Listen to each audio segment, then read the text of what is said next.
মানে মহাবীৰ্ষটোৰ মহাফলটো হৈছে মহাভাগৱত আৰু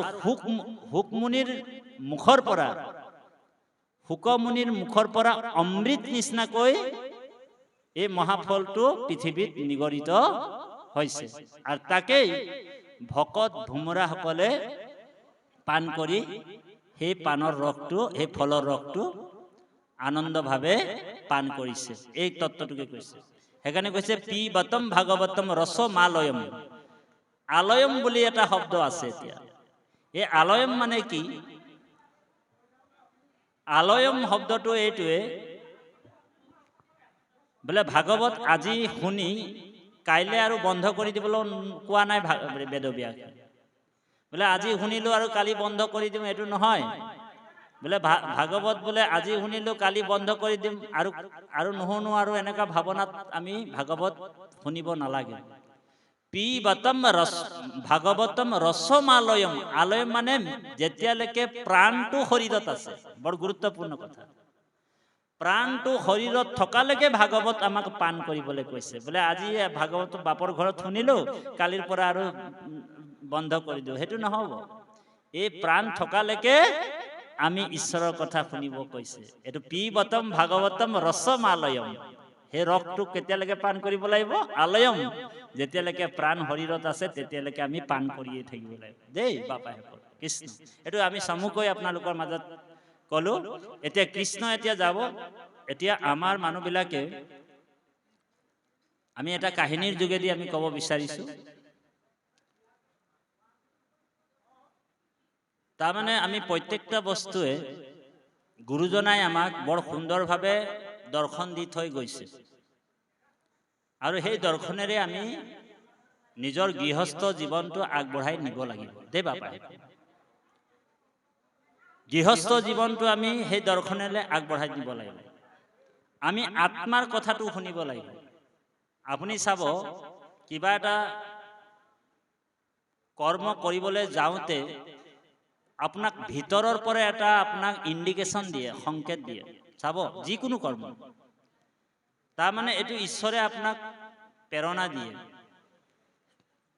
তাত যাব লাগে ন নালাগে এই দুটা অপশ্যন থাকে আজি ইয়ালৈ আহিব লাগে ন নালাগে আপুনি চাব প্ৰথমে মন ইন্দ্ৰিয়টোৱে আত্মাটোক জাননী দিলে যে ইয়ালৈ আহিলে আমাৰ লাভ কি হ'ব যে ভকতৰ সং পাম ৰাম নাম ল'ম কৃষ্ণ নাম ল'ম প্ৰসাদো ওলাব অকণমান খাম বৰপ্ৰসাদো ওলাব হৰি ৰাম ল'ম আত্মাটো আমাৰ যেতিয়া স্থিৰ হৈ যায় তেতিয়া মনটো আকৌ আত্মাটোৱে কয় বোলে হে বোলে এই মন তই আজি বেলেগ কামত বেলেগ ডিউটি নলবি সাৱধান বোলে কি বোলে আজি বোলে ৰবীন বাপৰ ঘৰত ভাগৱতৰ পাঠ হ'ব তাত ভকত আহিব বোলে ভকতক অকণমান সেৱা এটা কৰিব পালো যথেষ্ট হয়নে প্ৰভু মনটোৱে আত্মাটোক দিলে আৰু আত্মাটো কি কৰিলে পৰমাত্মাক নিবেদন জনালে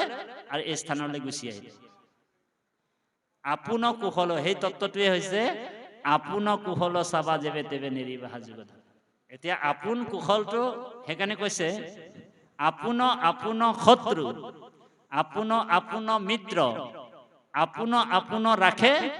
আপোন আপোন মাৰে কাৰো কোনো শত্ৰুও নাথাকে কাৰো কোনো মিত্ৰ নাথাকে নিজেই নিজৰ শত্ৰু নিজেই নিজৰ মিত্ৰ আৰু নিজেই নিজকে ৰাখিব পাৰে আৰু নিজে নিজকে মাৰিব পাৰে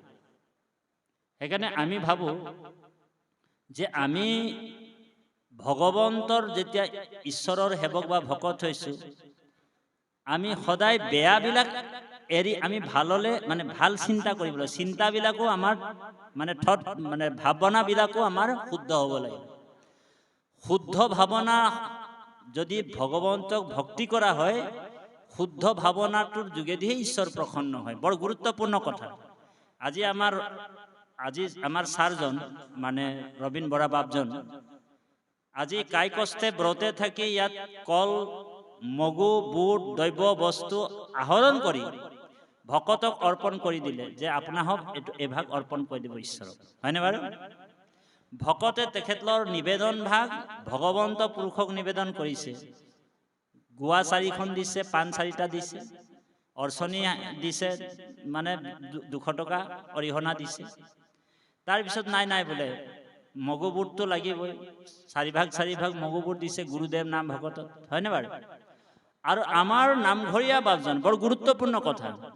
নামঘৰীয়া বাপজনে তেখেতৰ নিবেদনটো ঈশ্বৰক অৰ্পণ কৰিলে। প্ৰভু, এই গৃহস্থৰ নিবেদন ভাগ আমি আপোনাক অৰ্পণ কৰিলোঁ, অপৰাধ ভঞ্জন কৰিব প্ৰভু, আৰু আপুনি গ্ৰহণ কৰিব প্ৰভু। দিলে নহয় শৰাই ভাগ অৰ্পণ কৰি। আৰু যেতিয়া অলপ পিছতে ভাঙিব শৰাইখন, তেতিয়া 4 ভাগ কল দিছিলে ন, জাহাজী কল 4টা, তাৰে 2টা কল কম ওলাই গ'ল নহয়। এতিয়া সৰ্বনাম। তেতিয়া মেধিভাৱে ভাবিছে, মইতো 4টা কলে দিছিলো কৃষ্ণক, কিন্তু 2টা কল কেনেকে কম ওলাল? বোলে কৃষ্ণই খাই পেলালে 2টা কল, 4 ভাগ দিছিলে কৃষ্ণই 2 ভাগ খাই পেলালে, হয়নে বাৰু? কেতিয়াবা এনেকুৱা হৈছে নেকি বাৰু কাৰোবাৰ? নাই হোৱা। কিয় নাই হোৱা?